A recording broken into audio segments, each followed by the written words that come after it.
நண்பர்களே, இன்று நாம் பார்க்க போகும் படம் ஹபீபி. இயக்குனர் மீரா கதிரவன் இயக்க இருக்கும் இந்த படம் எப்படி இருக்கிறது என்று பார்க்கலாம். கதை 1980ஆம் ஆண்டு திருநெல்வேலி மாவட்டத்தின் கடையநல்லூரில் தொடங்குகிறது. யூசுப் என்ற கைத்தொழில் நெசவாளர் தனது தொழிலை உயிராக நேசித்து வாழ்ந்து வருகிறார். அந்த காலகட்டத்தில் பலர் வெளிநாடு சென்று வேலை பார்த்தாலும் யூசுப் மட்டும் எவ்வளவு நஷ்டம் வந்தாலும் கைத்தறி தொழிலை விடமாட்டேன் என்று உறுதியாக இருக்கிறார். அவருடைய மகன் அபுதாகிர் சிறு வயதிலேயே நிலாஃபர் என்ற பெண்ணை விரும்புகிறார். காலப்போக்கில் அந்த விருப்பம் காதலாக மாறுகிறது. ஆனால் சமூகம் மற்றும் பொருளாதார வேறுபாடுகள் காரணமாக தன் காதலை வெளிப்படுத்த தயங்குகிறார். இதற்கிடையில் அவர் வெளிநாட்டுக்கு அனுப்ப குடும்பத்தினர் முயற்சிக்கினர். இறுதியில் அபுதாகிரும் நிலாஃபரும் ஒன்றாக சேர்ந்தார்களா?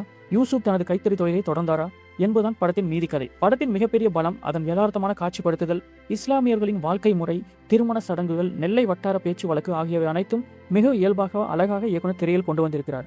கஸ்தூர் ராஜா யூசுப் கதாபாத்திரத்தில் அசத்தலான நடிப்பை கொடுத்திருக்கிறார். அவர் நடிக்கவில்லை, அந்த கதாபாத்திரமாகவே வாழ்ந்திருக்கிறார் என்று சொல்லலாம். அபுதாகிராக நடித்துள்ள ஈசாவும் அமைதியான நடிப்பின் மூலம் கதாபாத்திரத்துக்கு உயிர் கொடுத்திருக்கிறார்.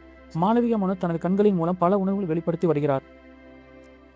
சாம் சிஎஸின் பின்னணி இசை படத்துக்கு மிகப்பெரிய பலமாக அமைந்துள்ளது. ஒளிப்பதிவு, படத்தொகுப்பு மற்றும் திரைக்கதை அமைப்பு சிறப்பாக இருக்கின்றது. ஆனால் படத்தின் இரண்டாம் பாதி கொஞ்சம் நீளமாக இருப்பது சிறிய குறையாக தெரிகிறது. அதை சற்று குறைத்திருந்தால் என்ற எண்ணம் வருகிறது. மொத்தத்தில் ஹபீபி ஒரு அழகான, மனதை தொடும் யதார்த்தமான திரைப்படம். காதல், குடும்பம், கலாச்சாரம் மற்றும் மனித உணர்வுகளை விரும்பும் கண்டிப்பாக பார்க்க வேண்டிய படம்.